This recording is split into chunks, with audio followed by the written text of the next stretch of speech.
नमो भगवते वासुदेवाय।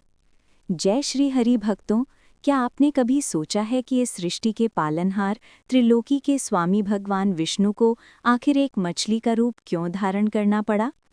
भगवान के 10 अवतारों में से मत्स्य अवतार उनका सबसे पहला अवतार माना जाता है। इस अवतार के पीछे सृष्टि के कल्याण का एक बहुत गहरा रहस्य छिपा है। ये कथा शुरू होती है सतयुग में। उस समय राजा सत्यव्रत, जो बाद में वैवस्वत मनु कहलाए, राज करते थे। वे भगवान विष्णु के परम भक्त थे।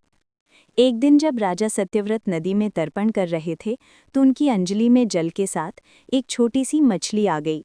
मछली ने राजा से कहा, हे राजन, मुझे बड़े जीव खा जाएंगे, मेरे प्राणों की रक्षा कीजिए। दयालु राजा उस मछली को अपने कमंडल में ले आए, लेकिन एक ही रात में वो मछली इतनी बड़ी हो गई कि कमंडल छोटा पड़ गया। राजा ने उसे एक घड़े में रखा, फिर तालाब में, फिर नदी में, लेकिन हर बार वो मछली पहले से भी अधिक विशाल होती जा रही थी। अंत में जब राजा उसे समुद्र में छोड़ने लगे तब वे समझ गए कि ये कोई साधारण जीव नहीं है। राजा सत्यव्रत ने हाथ जोड़कर उस दिव्य मछली से उनका वास्तविक स्वरूप प्रकट करने की प्रार्थना की। तब भगवान विष्णु अपने असली रूप में प्रकट हुए। भगवान ने राजा को बताया कि आज से ठीक 7वें दिन एक भयंकर महाप्रलय आने वाला है। पूरी पृथ्वी जलमग्न हो जाएगी और समस्त जीवन का अंत हो जाएगा।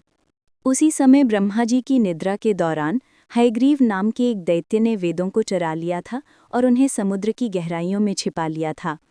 ज्ञान के बिना नई सृष्टि का आरंभ असंभव था।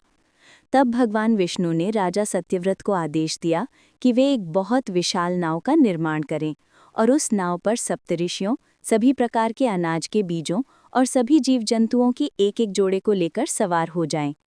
जब प्रलय आया और पूरी पृथ्वी डूबने लगी, तब भगवान विष्णु उसी विशाल सुनहरी मछली के रूप में प्रकट हुए। मनु ने अपनी नाव को वासुकी नाग की रस्सी से भगवान मत्स्य के सींग से बांध दिया।